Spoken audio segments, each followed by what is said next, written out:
ढड्ढा हिंडत ही कतजान, हिंडत ढूंढत जाए प्राण। कोटि सुमेरु ढूंढ फिर आवे, जे ढूंढा सो कतहु न पावे। सदगुरु कबीर कहते हैं ढड्ढा हिंडत ही कितजान, ढड्ढा हिंडत ही कितजान। तुम उलझते उलझते कहाँ चले जा रहे हो। हिंडत ढूंढत जाए प्राण, एक दिन उसको खोजते खोजते तुम्हारे प्राण पखेड़ों उड़ जाएंगे। इसलिए कोटि सुमेरु ढूंढ फिर आवे, जय ढूंढा सो कतहु न पावे। साहब कहते हैं करोड़ों सुमेरु पर्वत के समान पर्वतों को खोज आओ, लेकिन तुम्हारा प्राप्तव्य है वहाँ मिलेगा नहीं। सदगुरु कबीर यहाँ पर हमारे अपने मंजिल प्राप्तव्य को बताते हुए ये पंक्ति बताते हैं कि किस प्रकार ढूंढत ढूंढत आदमी के प्राण पखेड़ू उड़ जाते हैं। अपने मंजिल है वो बाहर नहीं, जिसको हम खोज रहे हैं, जिसको पाकर के हम तृप्त हो जाएंगे। ढूंढते ढूंढते एक दिन प्राण पखेड़ू उड़ जाएंगे। इसलिए आपका मंजिल बाहर नहीं, प्राणी पदार्थ आपकी मंजिल नहीं, धन दौलत आपका मंजिल नहीं। आपका मंजिल आपका स्वरूप है, वो बाहर नहीं बल्कि तेरे अंदर है। ढंढा हिंडत ही कितजान, हिंडत ढूंढत जाए प्राण। कोटि सुमेरु ढूंढ फिर आवे, जय ढूंढा सो कतहु न पावे। साहब कहते हैं करोड़ों पर्वतों में चल करके सुमेरु पर्वत के समान भी आदमी उसको खोजते खोजते वहाँ जा कर के खोजे तो भी उनको अपना मंजिल मिल नहीं सकता। बाहर के चीज़ों को जिसने पाया अंततः अपने आप को खाली पाया। हमने देखा अगर धन में सुख हो गया होता तो आदमी कब के सुखी हो गए होते। कहा जाता है एंड्रू कार्नेगी अमेरिका का बहुत बड़ा अरबपति था 19वीं सदी के। 19वीं सदी के एंड्रू कार्नेगी के पास 10,000 की संपत्ति थी। 10 अरब की संपत्ति थी। 10 अरब की संपत्ति होने के बावजूद उनके मन में शांति नहीं थी। कहा जाता है जब उनकी अंतिम घड़ी आई तो पत्रकार कुछ गा करके उनको पूछने लगा कि एंड्रू कार्नेगी आप दुनिया का सबसे प्रसिद्ध आदमी है, सबसे धनाढ्य आदमी है, आज आपके पास 10 अरब संपत्ति के खजाने हैं, 10 अरब संपत्ति के मालिक हैं, तो बताइए आप दुनिया के लोगों को क्या संदेश देना चाहेंगे, दुनिया के लोगों को कुछ बताना चाहेंगे। इतना सुनकर के एंड्रू कार्नेगी की आंखों में आंसू बहने लग गए। पत्रकार ने पूछा कि एंड्रू आपके आंखों में आंसू क्यों, क्या बात है, कारण क्या है। तब एंड्रू कार्नेगी ने रोते हुए कहा मेरे मित्र, मैंने सोचा था जीवन में 100 अरब संपत्ति कमा करके मरूं, लेकिन आज केवल 10 अरब संपत्ति कमा पाया हूँ, 90 अरब के घाटा में मर रहा हूँ। देखो लोगों के सोचने की तरीका कैसे है। अगर तुम सोचो मुझे प्राप्तव्य है वो पर्याप्त है, जो मुझे प्राप्त है वो पर्याप्त है, तो समझना आपके जीवन सुखमय होगा। लेकिन जो प्राप्त है वो अप्राप्त है और की चाहनाओं में तुम दौड़ते चले जाओगे तो ये दौड़ की तृष्णा कभी मिटेगी नहीं। रावण के साथ भी यही घटना घटी। रावण को जो प्राप्त था वो अपर्याप्त था और चाहता था और की चाहनाओं में वो चले गए, लेकिन राम के पास जो प्राप्त था वो पर्याप्त था। तो जो आपके पास है वो मानो आपके लिए पर्याप्त है, अन्यथा दौड़ते चले जाओगे तृष्णा की आग में। इसलिए साहब कहते हैं धन की खोज में जिन्होंने निकला अंततः अपने को अतृप्त पाया। इसलिए ये मत समझना कि धन पालेंगे हम सुखी हो जाएंगे, पद पा जाएंगे हम सुखी हो जाएंगे। कितने पदाधिष्ठ अधिकारियों को देखें अंततः जीवन में अशांत होकर के मरते हैं।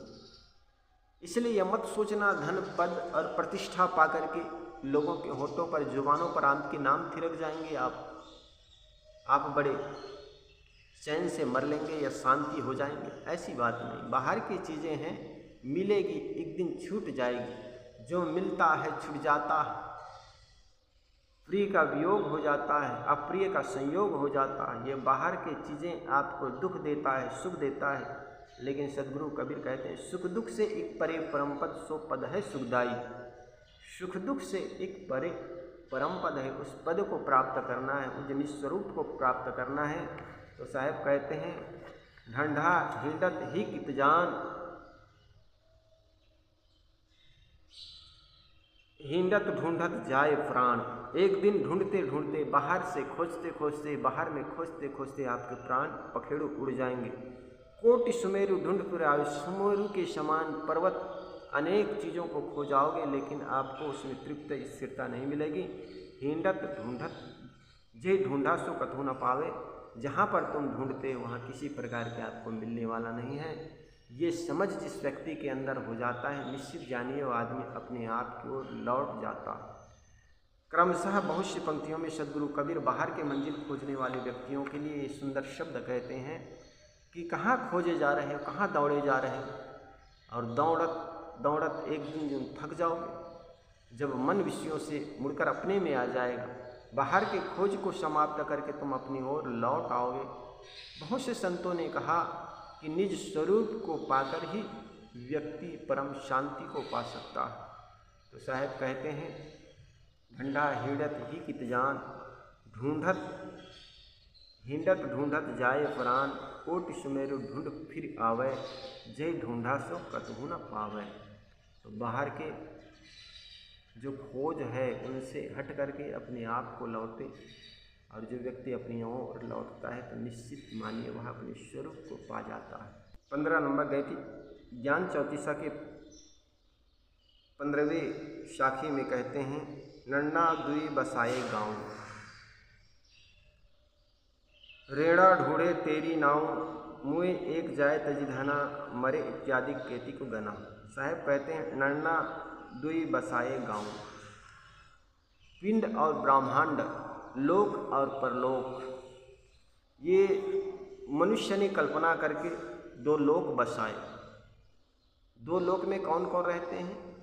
लोक और परलोक। लोक में मनुष्य रहते हैं, जीव रहते हैं, पिंड में मनुष्य रहते हैं, ब्रह्मांड में परमात्मा रहते हैं। ऐसी लोगों ने कल्पना की और लोगों ने सोचा कि भगवान को पाने के लिए, मोक्ष को प्राप्त करने के लिए, मुक्ति को प्राप्त करने के लिए, भगवान को पाने के लिए इस पिंड से ब्रह्मांड अर्थात परमात्मा तक पहुंचने के लिए बहुत से बात कही। साहब कहते हैं नन्ना दुई बसाए गाँव, रेड़ा ढूंढे तेरी नाव। उस गांव को ढूंढते हुए मोक्ष को, मंजिल को बहुत सी कल्पनाएं की।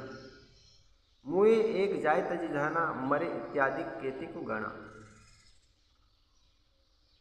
जिस धन को पा करके मद मस्ती में आदमी इलोक से परलोक जाने की कल्पना करता है, कितने लोग इस धन को छोड़ छोड़ करके चले गए, मर गए। लोग जीवित हैं इसी धन को पा करके बड़े इतराए चले जा रहे हैं। मरे इत्यादि केति को गणा, लेकिन जो मर गए उसमें से कितने लोग को गिना जाए? अधिकतर लोग तो धन के अहंकार में, पद के अहंकार में, प्रतिष्ठा के अहंकार में और परलोक में रहे परमात्मा को पाने के लिए इसी सब को संग्रह करते करते एक दिन मरे गए।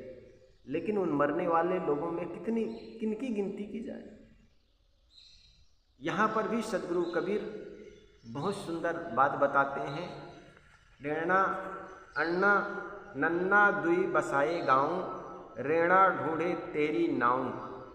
साहब कहते हैं अन्ना दुई बसाए गाँव, रेणा ढूंढे तेरी नाव।